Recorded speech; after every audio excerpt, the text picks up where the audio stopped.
जय हिंद दोस्तों, मैं पायल तंवर BACS एकेडमी के प्लेटफॉर्म पर आप सभी का स्वागत करती हूं। जैसे कि हमने कल बायोलॉजी का इंट्रोडक्शन पढ़ा, तो आज हम उसी सीरीज को आगे बढ़ाने वाले हैं और उसी के आगे हम देखने वाले हैं पहला अंग तंत्र जिसका नाम है परिसंचरण तंत्र। तो चलिए दोस्तों, हम अपनी सीरीज को आगे बढ़ाते हैं। देखिए, जो भी मैं अभी पढ़ाने वाली हूँ वो आपको सभी एग्जाम्स में काम आएगा, सभी एग्जाम्स के लिए हेल्पफुल रहेगा। जैसे कि जो अभी एग्जाम आने वाली है RRB ग्रुप D, जैसे पटवारी है, SI हो गया, MPPSC, सभी एग्जाम्स में आपको ये जो हम साइंस पढ़ने वाले हैं वो आपको हेल्पफुल रहेगा। तो आज हम पढ़ने वाले हैं परिसंचरण तंत्र। तो चलिए हम पढ़ते हैं परिसंचरण तंत्र। तो चलिए देखिए, सबसे पहले हम पढ़ने वाले हैं परिसंचरण तंत्र। परिसंचरण अर्थात इसको कहेंगे हम circulatory system. Circulatory system, circulatory system. ठीक है बच्चों, अब देखिए सर्क्यूलेटरी सिस्टम ये एक ऐसा सिस्टम है जिसमें सर्कुलेशन का काम होता है। ठीक है, अब देखिए आप बताएंगे कि परिसंचरण तंत्र से क्या तात्पर्य है। तो देखिए, परि का अर्थ होता है चारों तरफ, परि का अर्थ होता है चारों तरफ, चारों तरफ। ठीक है, और संचरण का अर्थ होता है, संचरण का अर्थ होता है चारों तरफ घूमना। ठीक है, चारों तरफ घूमना। अब देखिए, परिसंचरण में चारों तरफ घूमता कौन है, कौन है? तो आप क्या बताएंगे? रक्त का परिसंचरण होता है।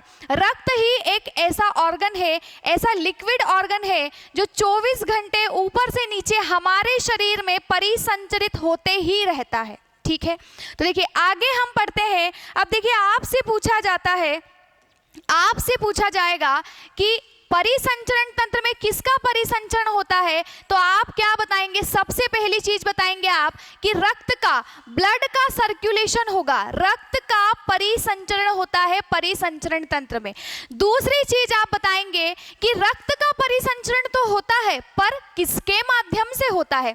रक्त का परिसंचरण किसके माध्यम से होगा? तो आप लोग बताएंगे किसके माध्यम से? हृदय के माध्यम से, मतलब हार्ट के माध्यम से रक्त का परिसंचरण होता है।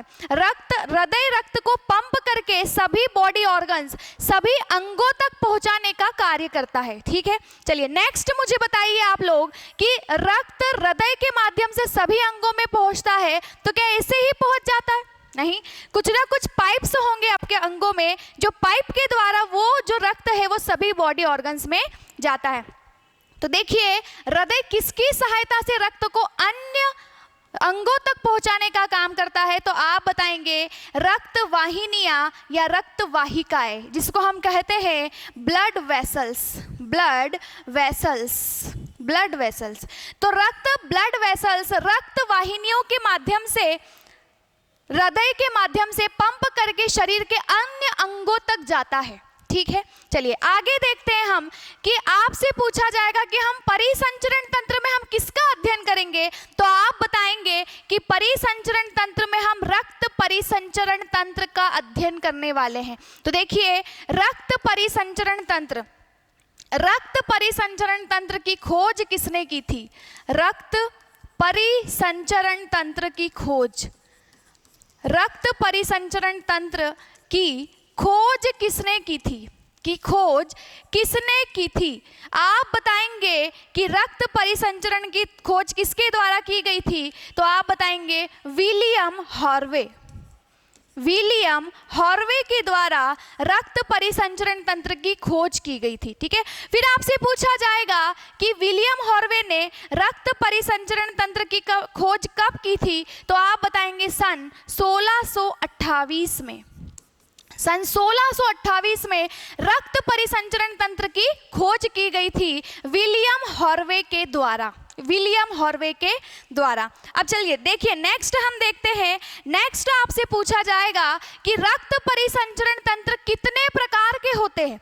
तो रक्त परिसंचरण तंत्र के प्रकार, रक्त परिसंचरण तंत्र के प्रकार,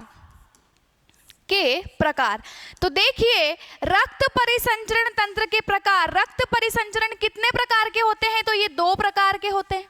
ठीक है, एक आप बताएंगे बताएंगे, एक आप बताएंगे बंद परिसंचरण तंत्र, बंद परिसंचरण तंत्र, बंद परिसंचरण तंत्र, और दूसरा आप बताएंगे क्या, खुला परिसंचरण तंत्र, खुला परिसंचरण तंत्र, खुला परिसंचरण तंत्र। इसको आप कहेंगे closed circulatory system, closed circulatory system, और इसको आप कहेंगे open circulatory system, open circulatory system, ठीक है, ओपन सर्कुलेटरी सिस्टम। अब देखिए बंद परिसंचरण तंत्र में आप क्या लेंगे, तो देखिए जैसे कि आपके शरीर में रक्त का प्रवाह हो रहा है ना, आपके शरीर में रक्त का प्रवाह हो रहा है, तो आपके स्किन के अंदर, त्वचा के अंदर छोटी छोटी सी पाइप्स है, नसें हैं, ठीक है, तो इन नसों में पैक होकर रक्त आपके शरीर में बह रहा है,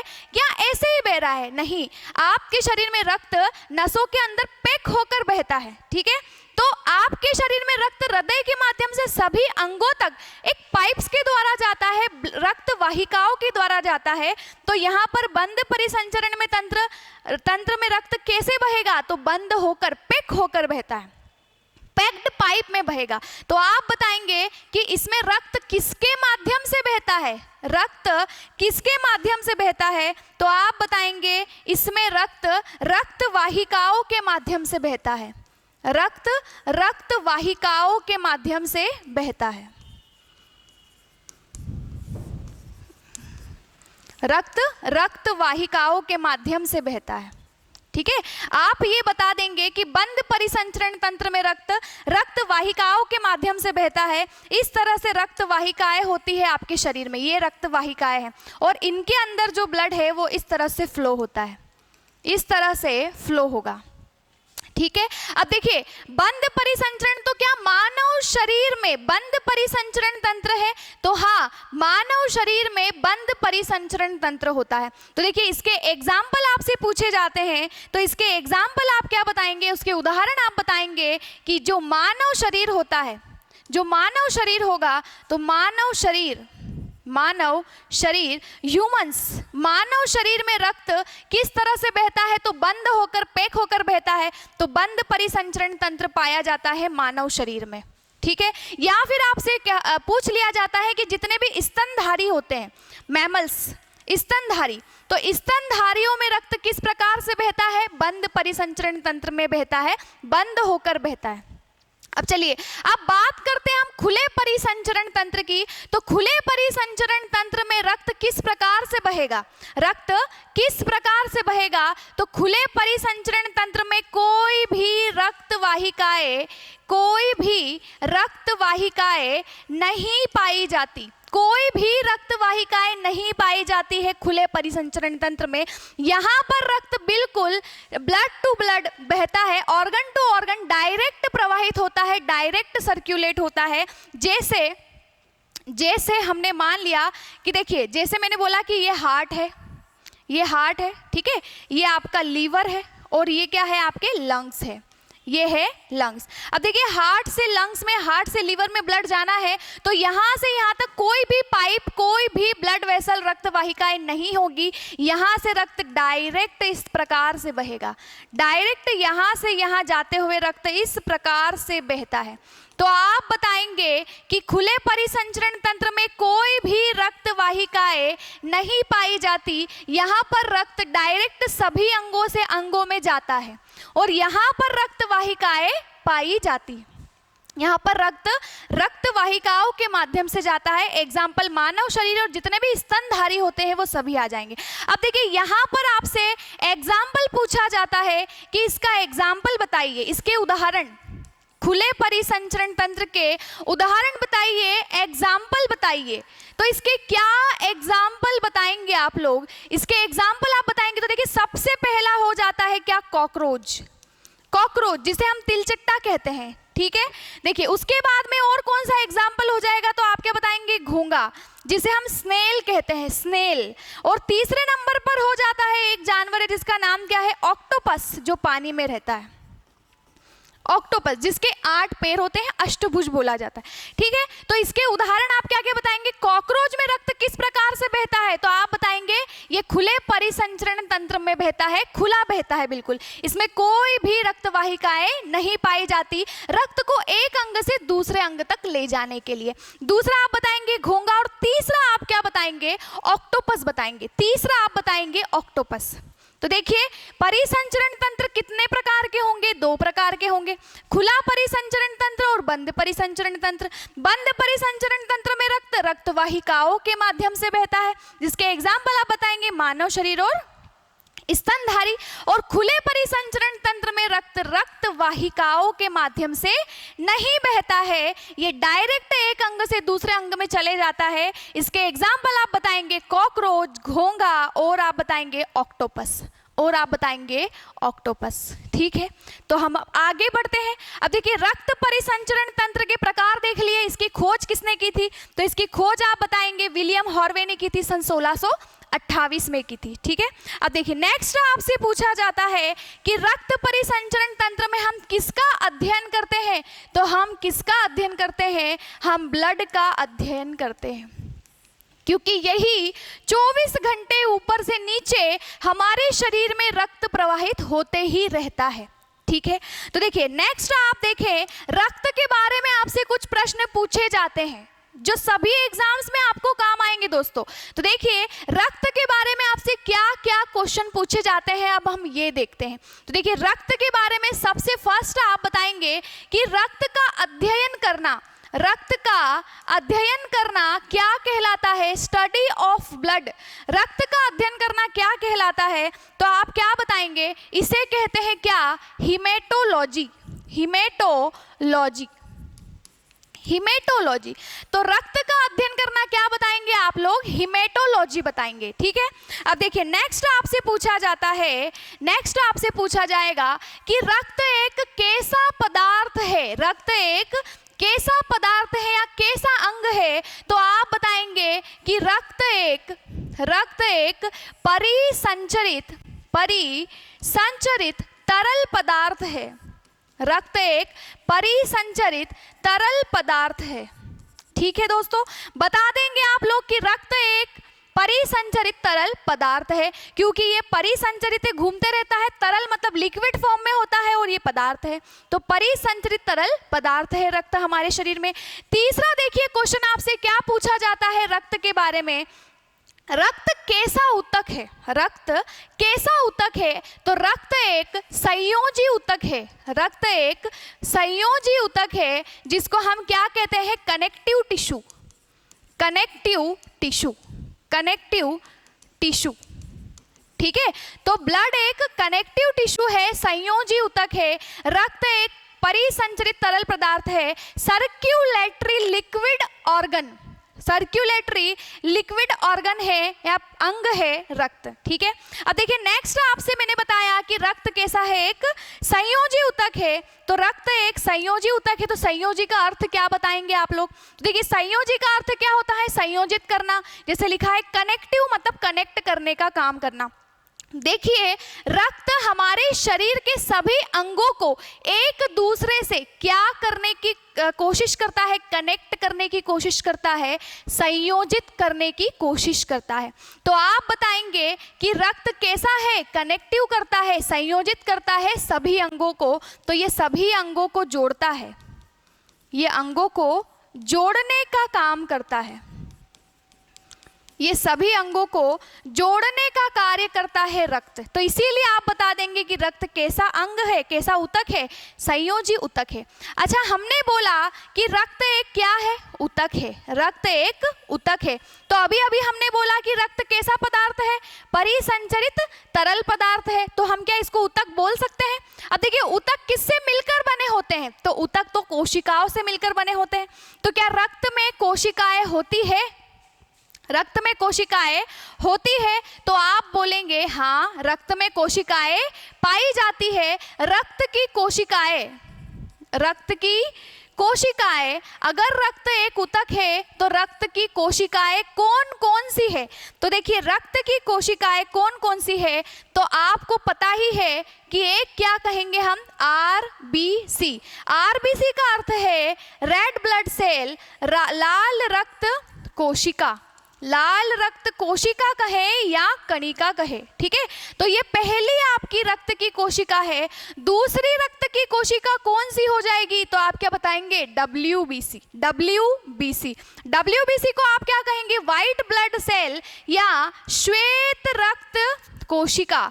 श्वेत रक्त कोशिका, इसको हम कहेंगे व्हाइट ब्लड सेल। और तीसरी आपकी कोशिका कौन सी हो जाएगी, तो ये होती है प्लेटलेट्स। प्लेटलेट्स जिसको हम कहते हैं प्लेटलेट्स। प्लेटलेट्स अर्थात इसको हिंदी में हम कहेंगे क्या, बिंबाणु। बिंबाणु, तो इसको हिंदी में हम कहेंगे बिंबाणु। तो देखिए रक्त की कोशिकाएं, रक्त एक संयोजी ऊतक है और ऊतक कोशिकाओं से मिलकर बनते हैं। तो रक्त की कोशिकाएं कौन कौन सी है, लाल रक्त कोशिका, श्वेत रक्त कोशिका, और क्या बताएंगे आप, प्लेटलेट्स बताएंगे, बिंबाणु बताएंगे। चलिए आगे देखते हैं। अब देखिए नेक्स्ट आपसे रक्त के बारे में क्या क्या पूछा जा सकता है। तो देखिए एक और क्वेश्चन आपसे पूछा जा सकता है कि रक्त कैसा अंग है। तो देखिए रक्त कैसा अंग है, तो रक्त मीजोडर्मल अंग है, मीजोडर्मल ऑर्गन है। तो ब्लड हमारा एक मीजोडर्मल ऑर्गन होता है, मीजोडर्मल ऑर्गन होता है। तो देखिए अब देखिए मीजोडर्मल क्या होता है, मीजोडर्मल क्या होता है। तो देखिए जब हम अपने माँ के गर्भ में, जब बेबी का निर्माण होता है, जब इसकी बॉडी पूरी जनरेट होती है, बनती है, तो हमारा जो शरीर है वो 3 लेयर्स में बनता है। 3 लेयर्स में बनता है। 3 लेयर से मिलकर हमारा शरीर बनता है, 3 परतों से मिलकर हमारा शरीर बनता है। तो अलग अलग परत, अलग अलग लेयर अपने अलग अलग कार्य करती है, अपने अलग अलग कार्य करती है। जैसे मैंने बोला कि जो बीच की लेयर है इसको हम कहेंगे मीजोडर्मल, मीजोडर्मल परत, मीजोडर्मल लेयर। देखिए जो सबसे ऊपर वाली लेयर है, बाहर वाली लेयर है, इसको हम कहेंगे एक्टोडर्मल, एक्टोडर्मल परत, एक्टोडर्मल लेयर। और सबसे लास्ट वाली जो लेयर है इसको हम कहेंगे इंडोडर्मल लेयर, इंडोडर्मल लेयर, ठीक है। देखिए एक्टोडर्मल, मीजोडर्मल और क्या बताएंगे आप लोग, इंडोडर्मल परत बताएंगे। अब देखिए जो रक्त है, ये रक्त हमारी किस परत से बनता है, ये रक्त गर्भ में किस परत से बनता है, तो आप बताएंगे रक्त किस परत से बना, मीजोडर्मल परत से बना, ठीक है। उसके बाद में देखिए एक और ऑर्गन है, तो रक्त को सर्कुलेट करवाने वाला कौन है, हृदय।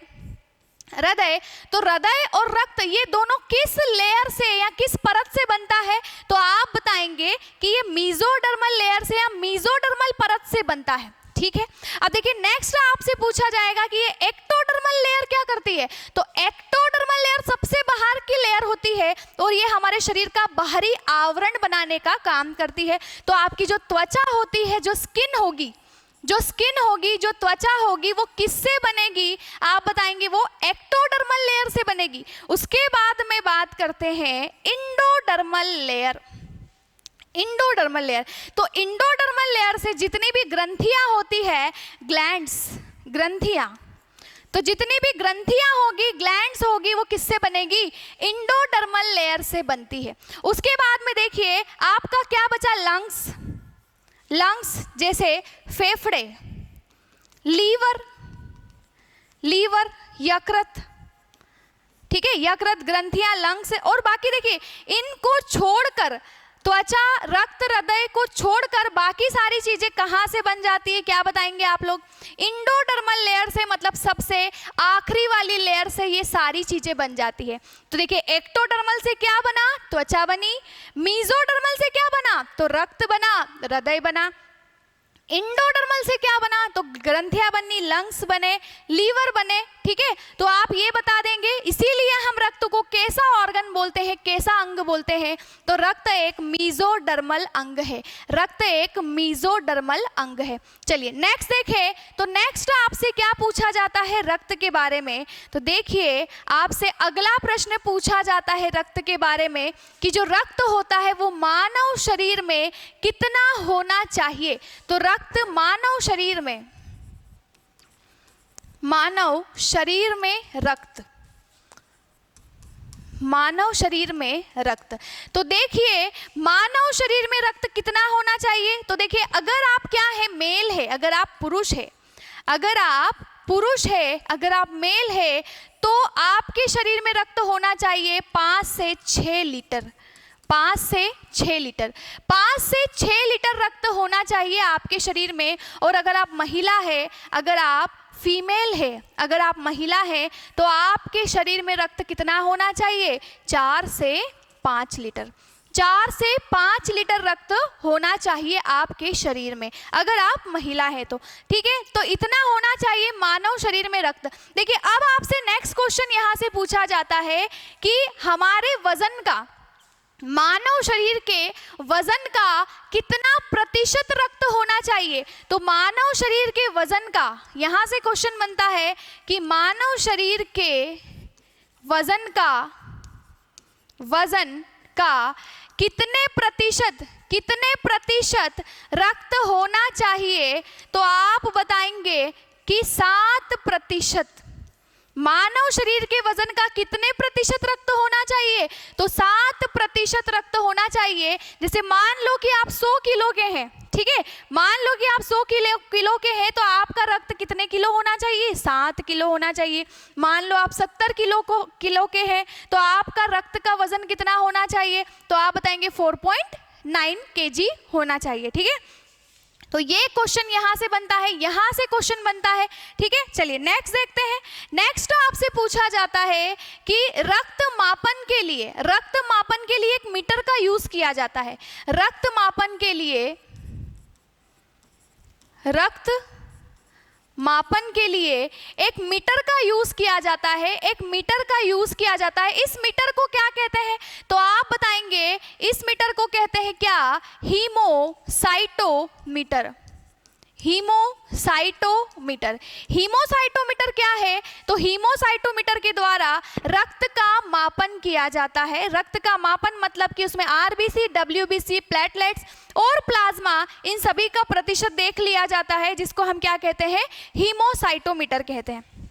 चलिए अब देखिए नेक्स्ट आपसे क्वेश्चन क्या पूछा जाता है? तो आपके रक्त का रंग कैसा होता है? आपके रक्त का रंग कैसा होगा? तो आप बताएंगे कि हमारे रक्त का रंग कैसा होता है? सभी को पता है कैसा होता है? लाल होता है। तो हमारे रक्त का रंग क्या होगा? लाल होगा। अब देखिए इतना इजी क्वेश्चन तो एग्जाम में नहीं आता, तो आपसे पूछा जाएगा कि हमारे रक्त का रंग लाल किसके वजह से होता है? तो किसी ना किसी वर्णक की वजह से होता है, जिसे हम कहते हैं पिगमेंट, पिगमेंट। तो हमारे रक्त का रंग एक पिगमेंट की वजह से होता है, और उस पिगमेंट का नाम आपसे पूछा जाता है। तो हमारे रक्त का रंग किस पिगमेंट की वजह से लाल होगा? तो आप बताएंगे उसका नाम है हीमोग्लोबिन, हीमोग्लोबिन। ठीक है, हीमोग्लोबिन की वजह से हमारे रक्त का रंग क्या होता है? तो आप क्या बताएंगे? लाल होता है। हमारे रक्त का रंग लाल हीमोग्लोबिन की वजह से होता है।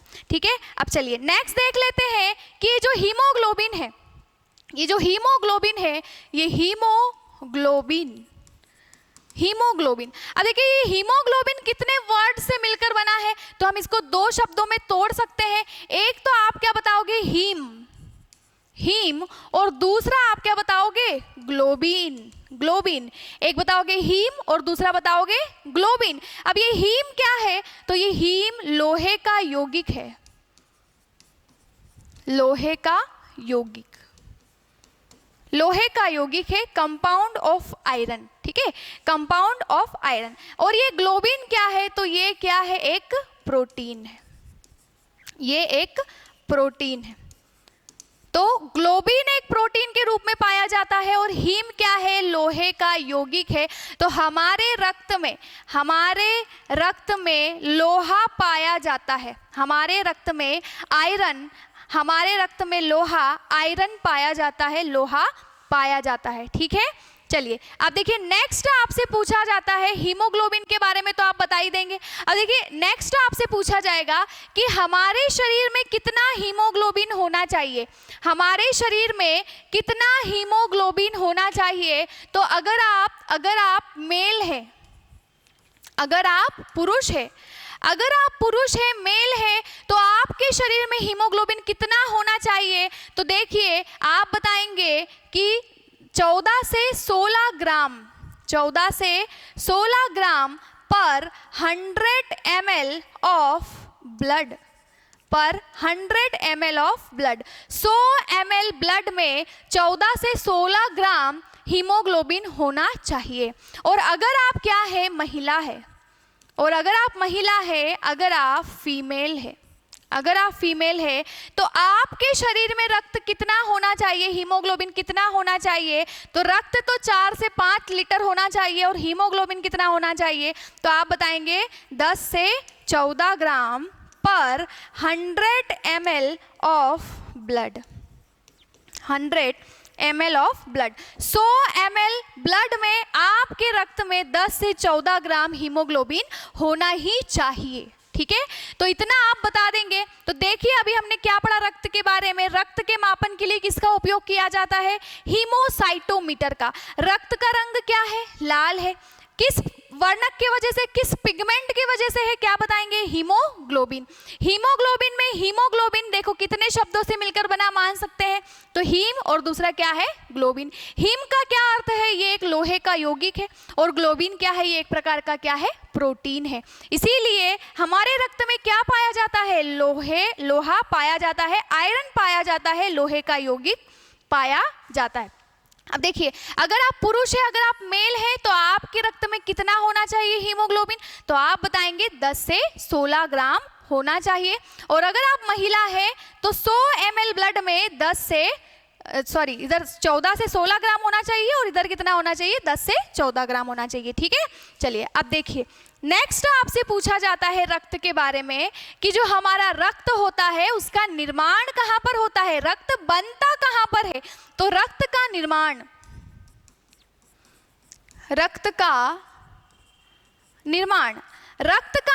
कहाँ पर होगा। तो देखिए जो रक्त का निर्माण है, तो ये है हमारी अस्थि, हमारी हड्डी, ये हमारी हड्डी। तो ये हमारी हड्डी है, और हमारी हड्डी में एक ब्राउन सा पार्ट होता है अंदर की तरफ, एक ब्राउन सा पार्ट होता है, एक भूरा सा एक पार्ट होता है, भाग होता है, और इस भाग को क्या कहते हैं हम, बोन मेरो अर्थात क्या बताएंगे आप लोग, अस्थि मज्जा। तो हमारे रक्त का निर्माण कहाँ पर होता है, हमारे रक्त का निर्माण बोन मेरो में होता है, अस्थि मज्जा में होता है हमारे रक्त का निर्माण। ठीक है, अब देखिए नेक्स्ट आपसे क्या पूछा जाता है रक्त के बारे में। तो देखिए हमारे शरीर में रक्त जो है, मानव शरीर में रक्त जो है, जीव जंतुओं में जो रक्त जो है वो किस कलर का होता है, वो लाल रंग का होता है। पर कुछ ऐसे जानवर, कुछ ऐसे एनिमल्स, जीव जंतु है जिनके शरीर में रक्त लाल रंग का नहीं होता। तो देखिए आपसे क्वेश्चन पूछा जाता है कि एक जानवर होता है जिसका नाम है कॉकरोच, जो सभी के घर में पाया जाता है। कॉकरोच, तिलचट्टा बोलते हैं जिसको। तो कॉकरोच के अंदर जो रक्त होता है, कॉकरोच का जो रक्त होता है वो किस रंग का होता है, कॉकरोच के अंदर जो रक्त होता है वो किस रंग का होता है, आप बताएंगे उसका रक्त का रंग क्या है, सफेद है। ठीक है, सफेद है। अब आपसे पूछा जाएगा कि सफेद है तो इसके लिए कौन जिम्मेदार है, तो कोई ना कोई, कौन जिम्मेदार है, वर्णक जिम्मेदार है, पिगमेंट जिम्मेदार है। क्योंकि हम जब भी बायो में बात करते हैं रंगों के बारे में, तो हम पिगमेंट के बारे में जरूर बात करते हैं कि किसी भी चीज को रंग देने के लिए पिगमेंट जिम्मेदार होता है। तो देखिए अगर आपसे पूछा जाए कि कॉकरोच के रक्त का रंग सफेद किस वजह से है, तो आप बताएंगे उस वर्णक का नाम है हीमोलिम्फ।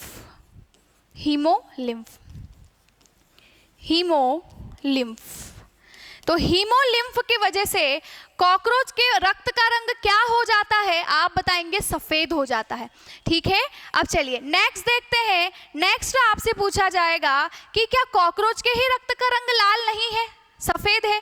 क्या और भी कोई जानवर है जिनके रक्त का रंग कुछ और होता है? तो देखिए नेक्स्ट आपसे क्वेश्चन पूछा जाता है, एक जानवर होता है जिसका नाम क्या है? ऑक्टोपस। ऑक्टोपस, ऑक्टोपस के रक्त का रंग, ऑक्टोपस के रक्त का रंग कैसा होता है? तो आप बताएंगे ऑक्टोपस के रक्त का रंग कैसा होता है? नीला होता है। नीला होता है, ब्लू कलर का होता है। तो ऑक्टोपस के रक्त का रंग कैसा होता है? नीला होता है। अब नीला रंग होने के लिए कौन जिम्मेदार है? तो कोई ना कोई कौन जिम्मेदार है? वर्णक जिम्मेदार है, वर्णक जिम्मेदार है। और आपसे पूछा जाएगा कि कौन सा वर्णक है जो ऑक्टोपस के रंग को क्या कर देता है? रक्त के रंग को नीला कर देता है। तो आप बताएंगे कि उसका नाम है क्या? हीमोसाइनिन। Haemocyanin, haemocyanin. ठीक है, तो ऑक्टोपस के रक्त का रंग कैसा होता है? नीला होता है। किसके वजह से होता है? आप बताएंगे हीमोसाइनिन की वजह से होता है। ठीक है, अब देखिए कॉकरोच के रक्त का रंग क्या हो गया? सफेद हो गया। और ऑक्टोपस के रक्त का रंग क्या हो गया? नीला हो गया, हीमोसाइनिन की वजह से। अब देखिए नेक्स्ट एक और क्वेश्चन आपसे पूछा जाता है। एक गिरगिट होता है जिसका नाम है न्यू गिनिया। न्यू गिनिया गिरगिट, न्यू गिनिया गिरगिट। ये जो न्यू गिनिया गिरगिट है, तो न्यू गिनिया गिरगिट के रक्त का रंग क्या होगा? तो इसके रक्त का रंग होगा हरा, ग्रीन कलर होता है, ग्रीन। इसके रक्त का रंग क्या होगा? तो आप बताएंगे कि हरा रंग होगा, हरा कलर होगा। अब किसके वजह से होगा? तो फिर आप बताएंगे कि कौन जिम्मेदार है? कोई ना कोई पिगमेंट जिम्मेदार है, कोई वर्णक जिम्मेदार है। और कौन सा वर्णक न्यू गिनिया गिरगिट के रंग को, मतलब रक्त के रंग को हरा कर देता है? तो आप बताएंगे उसका नाम है sulphaemoglobin. Sulphaemoglobin, sulphaemoglobin. तो सल्फर मोग्लोबिन की वजह से न्यू गिनिया गिरगिट के रक्त का रंग कैसा होता है? आप क्या बताएंगे? हरा होता है। ठीक है, चलिए अब आगे बढ़ते हैं। अब आगे बढ़ते हैं तो आपसे पूछा जाता है कि जो रक्त है, रक्त के कंपोनेंट्स, रक्त के अवयव, रक्त किन किन चीजों से मिलकर बना है? तो रक्त के अवयव, रक्त के अवयव, रक्त किन किन चीजों से मिलकर बना है? तो आप बताएंगे रक्त कितनी चीजों से मिलकर बना है? 2 चीजों से मिलकर बना है, 2 चीजों से मिलकर बना है। एक तो आप क्या बताएंगे, कुछ चीजें कैसी होती है? ठोस चीजें होती है रक्त के अंदर, सॉलिड पार्ट होता है रक्त के अंदर। और कुछ कैसी चीजें होती है? तो आप क्या बताएंगे? द्रवित। ठीक है, कुछ द्रव चीजें होती है, लिक्विड फॉर्म में होती है कुछ चीजें किस फॉर्म में होती है? सॉलिड फॉर्म में होती है। तो आप बताएंगे कि वो चीजें कौन कौन सी है? तो देखिए ठोस चीजों में तो हम पढ़ चुके हैं। पहली चीज क्या हो जाएगी आपकी? आरबीसी। आरबीसी ठोस रूप में है, ये एक प्रकार की क्या है? कोशिका है। ठीक है, तो इसको हम कहेंगे red blood cell, red blood cell या काप्स्यूल्स बोलेंगे इसको, काप्स्यूल्स, काप्स्यूल्स। ठीक है, इसको कहते हैं हम लाल रक्त कोशिका, लाल रक्त कोशिका, या आप कहेंगे कणिका, कणिका। दूसरा आप क्या बताएंगे? तो आप बताएंगे WBC व्हाइट ब्लड सेल, जिसको हम कहते हैं श्वेत रक्त कोशिका, श्वेत रक्त कोशिका। और तीसरे नंबर पर आप क्या बताएंगे? इसको क्या कहते हैं हम? प्लेटलेट्स, प्लेटलेट्स, अर्थात इसको हिंदी में हम कहेंगे बिंबाणु, बिंबाणु, बिंबाणु। ठीक है, तो इतनी चीजें रक्त में किस रूप में पाई जाती है? ठोस रूप में पाई जाती है, आरबीसी, डब्ल्यूबीसी और क्या बताएंगे आप लोग, प्लेटलेट्स बताएंगे। अब देखिए द्रव रूप में क्या पाया जाता है, तो द्रव रूप में एक ही चीज पाई जाती है जिसका नाम क्या है, प्लाज्मा, जिसका नाम क्या बताएंगे आप लोग, प्लाज्मा। तो देखिए ठोस रूप में आरबीसी, डब्ल्यूबीसी, प्लेटलेट्स और द्रव रूप में क्या बताएंगे आप लोग, प्लाज्मा बताएंगे। अब देखिए जो ठोस चीजें होती है आरबीसी, डब्ल्यूबीसी और प्लेटलेट्स तीनों मिलाकर उनका परसेंटेज कितना होता है, ये ठोस चीजें कितने प्रतिशत में पाई जाती है, तो कितना बताएंगे आप लोग, 45%, ठीक है, 45%। 45% में ठोस चीजें पाई जाती है, 45% में ठोस चीजें पाई जाती है, या आप इसको ऐसा कह सकते हैं, या आप इसको ऐसा कह सकते हैं कि 40 से 45% में, 40 से 45% में ठोस चीजें पाई जाती है। और प्लाज्मा का प्रतिशत कितना है, तो प्लाज्मा का प्रतिशत आप बताएंगे 55 से 60%। 55 से 60% में, 60% इतनी मात्रा में प्लाज्मा हमारे रक्त में उपस्थित होता है, और ठोस चीजें 40 से 45% में हमारे शरीर में मौजूद होती है, आरबीसी, डब्ल्यूबीसी और प्लेटलेट्स के रूप में, ठीक है। अब देखिए चलिए, ये हमको इंफॉर्मेशन मिल गई है रक्त के अवयव कौन कौन से होते हैं, किस प्रकार से होते हैं।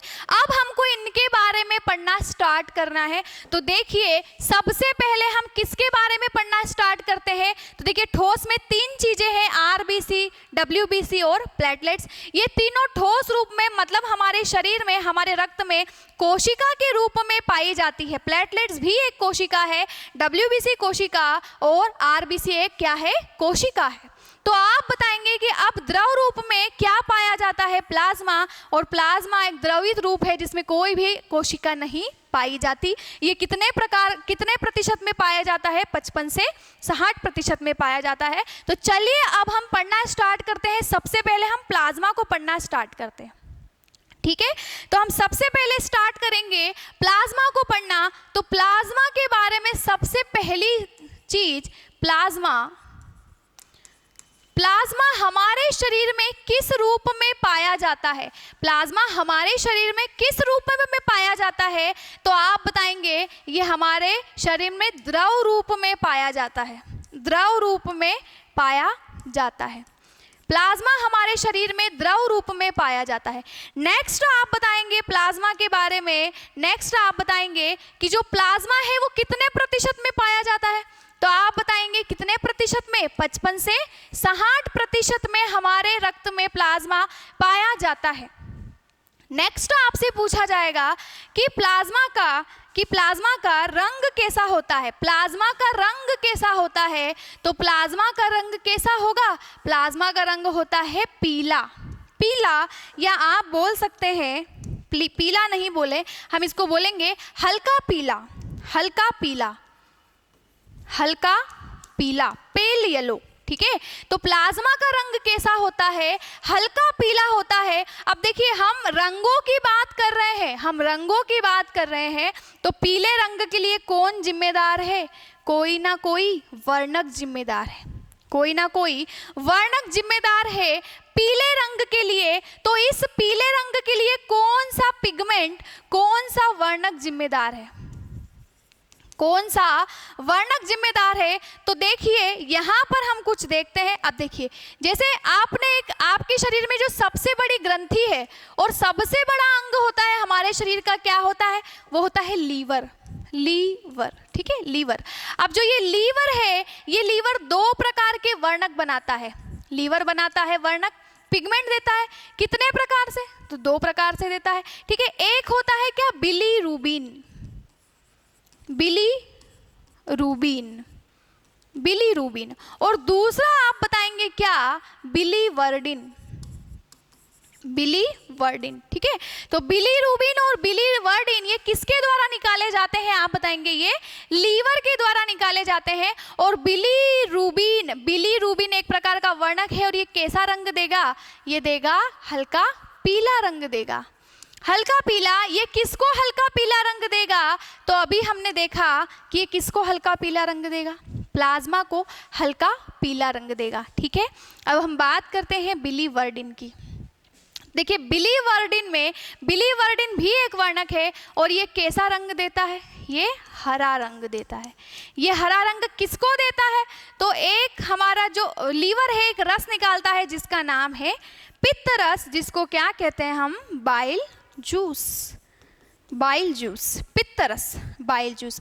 तो ये है बिलीरुबिन, इसने हल्का पीला रंग दिया, किसको दिया, प्लाज्मा को दिया। और यह बिलीवर्डिन, इसने हरा रंग दिया, किसको दिया, पित्त रस को दिया, बाइल जूस को दिया। तो इसको पीला रंग देने वाला कौन है, आप बताएंगे कौन है, बिलीरुबिन है, बिलीरुबिन है। ठीक है, चलिए प्लाज्मा के बारे में यहाँ से क्वेश्चन बनता है। अच्छा, अगर बिलीरुबिन ज़्यादा निकलने लग जाए, अगर बिलीरुबिन का स्रावण जरूरत से ज़्यादा हो जाए, ठीक है, तो क्या होगा, तो बिलीरुबिन का स्रावण अगर अधिक मात्रा में हो जाए, बिलीरुबिन का स्रावण अगर अधिक मात्रा में हो जाए तो आप बताएंगे कि एक बीमारी हो जाती है जिसका नाम है जॉइंडिस। जॉइंडिस मतलब क्या हो जाता है, रोग, पीलिया रोग हो जाता है, पीलिया रोग हो जाता है। पीलिया रोग क्यों होता है, बिलीरुबिन के अत्यधिक स्रावण से, बिलीरुबिन के अत्यधिक सिक्रेशन, अत्यधिक स्रावण से। ठीक है, तो एक्सेस अमाउंट में अगर सिक्रेशन होने लग जाए बिलीरुबिन का तो हमें कौन सी बीमारी हो जाती है, पीलिया बीमारी हो जाती है, जिसमें नाखून, आंखें, स्किन वगैरह सब कुछ पीला पड़ने लग जाता है और लीवर सही तरीके से काम नहीं करता, जिसकी वजह से बिलीरुबिन का सिक्रेशन जरूरत से ज़्यादा हो जाता है। ठीक है, चलिए नेक्स्ट हम देखते हैं। नेक्स्ट आपसे पूछा जाता है बिलीरुबिन प्लाज्मा के बारे में, कि जो प्लाज्मा होता है, प्लाज्मा किन किन चीज़ों से मिलकर बना होता है। तो हमने देखा कि रक्त किन किन चीज़ों से मिलकर बना है, तो आप बताएंगे कि रक्त आरबीसी, डब्ल्यूबीसी, प्लेटलेट्स और प्लाज्मा से मिलकर बना है, ये रक्त के अवयव है। तो अब हम देखते हैं प्लाज्मा किन किन चीज़ों से मिलकर बना है। ठीक है, प्लाज्मा के अवयव कौन कौन से हैं, तो हम देखते हैं प्लाज्मा के अवयव, प्लाज्मा के अवयव, प्लाज्मा के अवयव कौन कौन से हैं। तो देखिए प्लाज्मा में कितने अवयव पाए जाते हैं, कितनी चीजें पाई जाती है प्लाज्मा में। तो प्लाज्मा में सबसे पहली चीज पाई जाती है क्या, पानी, वाटर, पानी। तो प्लाज्मा में पानी पाया जाता है। ठीक है, पानी पाया जाता है। अब देखिए पानी का प्रतिशत कितना होता है प्लाज्मा में, तो आप बताएंगे 90 से 92%, 90 to 92%। ठीक है, तो प्लाज्मा में पानी का प्रतिशत कितना है, तो 90 से 92% है पानी का प्रतिशत। दूसरा आपसे पूछा जाता है कि प्लाज्मा में और क्या पाया जाता है, तो आप बताएंगे ग्लूकोज, मिनरल्स, अर्थात खनिज, और आप बताएंगे क्या, सॉल्ट, नमक, खनिज, नमक, और आप बताएंगे ग्लूकोज। ठीक है, तो प्लाज्मा के अंदर पानी पाया जाता है, ग्लूकोज पाया जाता है, खनिज पाया जाता है, नमक पाया जाता है। और तीसरे नंबर पर क्या क्या पाया जाता है प्लाज्मा में, तो आप बताएंगे कि प्लाज्मा में पाया जाता है क्या, प्रोटीन। ठीक है, तो प्रोटीन पाया जाता है प्लाज्मा में। अब देखिए पानी का प्रतिशत आपने बता दिया 90 से 92%, ग्लूकोज, मिनरल और सॉल्ट का प्रतिशत कितना है, तो क्या बताएंगे आप, 1% में। और प्रोटीन कितने प्रतिशत में पाया जाता है, आप बताएंगे 7% में प्रोटीन पाया जाता है प्लाज्मा के अंदर। ठीक है, तो 7% में प्रोटीन के अंदर प्लाज्मा पाया जाता है। चलिए अब नेक्स्ट देखते हैं कि ये जो चीजें हैं ये प्लाज्मा के अंदर पाई जाती है, जिसमें पानी हो गया, ग्लूकोज, मिनरल, सॉल्ट हो गया और प्रोटीन हो गया। अब आपसे पूछा जाएगा कि प्रोटीन कितने प्रकार के पाए जाते हैं प्लाज्मा के अंदर। तो देखिए प्लाज्मा के अंदर प्रोटीन के प्रकार, प्लाज्मा के अंदर कौन कौन से प्रोटीन पाए जाते हैं, कितने प्रकार के प्रोटीन पाए जाते हैं प्लाज्मा के अंदर। तो देखिए पहला प्रोटीन कौन सा हो जाएगा, आप बताएंगे फाइब्रिन। दूसरा प्रोटीन हो जाएगा फाइब्रिनोजन। तीसरा प्रोटीन हो जाएगा थ्रोम्बिन। ठीक है, नेक्स्ट प्रोटीन हो जाएगा आपका प्रोथ्रोम्बिन, प्रोथ्रोम्बिन। और अगला प्रोटीन हो जाएगा आपका एल्ब्यूमिन, एल्ब्यूमिन या एल्ब्यूमाइन। और नेक्स्ट प्रोटीन हो जाएगा आपका ग्लोब्यूलिन। ठीक है, तो ग्लोब्यूलिन कितने प्रकार के प्रोटीन हो गए प्लाज्मा में पाए जाने वाले? आप बताएंगे 6 प्रकार के प्रोटीन प्लाज्मा में पाए जाते हैं। ठीक है, अब देखिए यहां से एक क्वेश्चन बनता है कि ये प्रोटीन जो होते हैं ये क्या काम करते हैं, या फिर प्लाज्मा का काम क्या है? तो देखिए अगर हम प्लाज्मा के अवयव के कार्य बता देंगे, इनके फंक्शंस बता देंगे, इनकी प्रॉपर्टीज बता देंगे, तो यही प्रॉपर्टीज किसकी होगी? प्लाज्मा की होगी। क्योंकि अगर हम इनके कार्यों को बता देंगे तो वही किसके कार्य कहलाएंगे? प्लाज्मा के कार्य कहलाएंगे। ठीक है, अब देखिए आपसे पूछा जाएगा कि प्लाज्मा के कार्य कौन कौन से हैं, प्लाज्मा के कार्य कौन कौन से हैं? तो देखिए प्लाज्मा में पाए जाते हैं इतने प्रकार के प्रोटीन। अब देखिए इन प्रोटीन का काम क्या है? तो इन प्रोटीन का मेन काम क्या होता है? रक्त का क्या जमवाना, रक्त का थक्का जमवाना। तो रक्त का थक्का जमवाने का काम किसका है? इन प्रोटीन्स का है। और याद रखिएगा ये जो 4 मेन प्रोटीन है, ये 4 मेन प्रोटीन के वजह से रक्त का थक्का जमता है। और अगर आपसे पूछे कि सबसे मेन प्रोटीन कौन सा है, रक्त का थक्का जमवाने वाला सबसे महत्वपूर्ण प्रोटीन कौन सा है, तो आप बताएंगे कौन सा है? Fibrinogen, fibrinogen. ये क्वेश्चन किसी ना किसी एग्जाम्स में पूछा गया क्वेश्चन है। रक्त का थक्का जमवाने वाला मेन प्रोटीन कौन सा है? क्या बताएंगे आप लोग? फाइब्रिनोजन प्रोटीन रक्त का थक्का जमवाने में सहायक है। हम बोल सकते हैं कि ये 95% काम करता है और बाकी के ये सारे प्रोटीन क्या करते हैं? इसकी हेल्प में लगे रहते हैं। ठीक है, हेल्प करते रहते हैं। चलिए दूसरा देखें, अब दूसरा देखें कि और क्या क्या हो सकता है प्लाज्मा का काम। तो देखिए प्लाज्मा में क्या पाया जाता है? पानी पाया जाता है। पानी क्या करता है? हमारे ताप को, हमारे शरीर के ताप को क्या रखता है? संतुलित रखता है। ठीक है, तो प्लाज्मा क्या करता है? हमारे शरीर के ताप को संतुलन रखेगा। तो आप बताएंगे तापमान को, शरीर के तापमान को संतुलन में बनाए रखना, शरीर के ताप को, टेम्परेचर को संतुलन में रखना या मेंटेन करके रखना। ठीक है, ये हमारे टेम्परेचर को मेंटेन करके रखता है, बैलेंस करके रखता है, संतुलित करके रखता है। तो ये पानी का कार्य है तापमान को संतुलित करना। तो यही हम कार्य किसका बता सकते हैं? प्लाज्मा का कार्य बता सकते हैं। ठीक है, अब देखिए नेक्स्ट कौन सी चीज पाई जाती है प्लाज्मा में? तो आप बताएंगे कि ग्लूकोज, मिनरल्स और सॉल्ट, नमक पाया जाता है। तो देखिए ग्लूकोज से हमारे शरीर को क्या मिलती है? ऊर्जा मिलती है। मतलब ग्लूकोज प्लाज्मा के अंदर है तो प्लाज्मा के वजह से हमको क्या मिलती है? तो ये ऊर्जा मिलती है। तो हमको प्लाज्मा के वजह से ऊर्जा प्राप्त होती है, प्लाज्मा की वजह से हमको ऊर्जा प्राप्त होती है। ठीक है, चलिए नेक्स्ट देखें तो अगला कौन सा कार्य हो सकता है? तो खनिज और नमक ये सब क्या होते हैं? तो इनकी वजह से क्या होता है? हमारी आधार उपापचयी क्रियाएं, मेटाबॉलिज्म प्रोसेस, आधार उपापचयी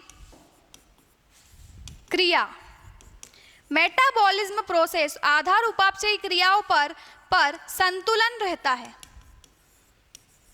संतुलन रहता है। ठीक है, फिर नेक्स्ट देखें, नेक्स्ट क्या हो जाएगा आपका? तो आप बताएंगे कि इसमें पानी पाया जाता है हमारे प्लाज्मा के अंदर। ये हमारे तापमान को भी संतुलित रखता है और हमें डिहाइड्रेशन से बचाता है, डिहाइड्रेशन से बचाता है, डिहाइड्रेशन से बचाता है। ठीक है, चलिए तो देखिए प्लाज्मा के कार्य क्या क्या हो जाएंगे? तो देखिए सबसे मेन काम क्या बताएंगे? रक्त का क्या जमवाना? थक्का जमवाना। ठीक है, तो रक्त का थक्का जमवाने में प्लाज्मा सहायक होता है। आपसे पूछे मेन प्रोटीन कौन सा है? तो मेन प्रोटीन आप क्या बताएंगे? फाइब्रिनोजन बताएंगे, मेन प्रोटीन।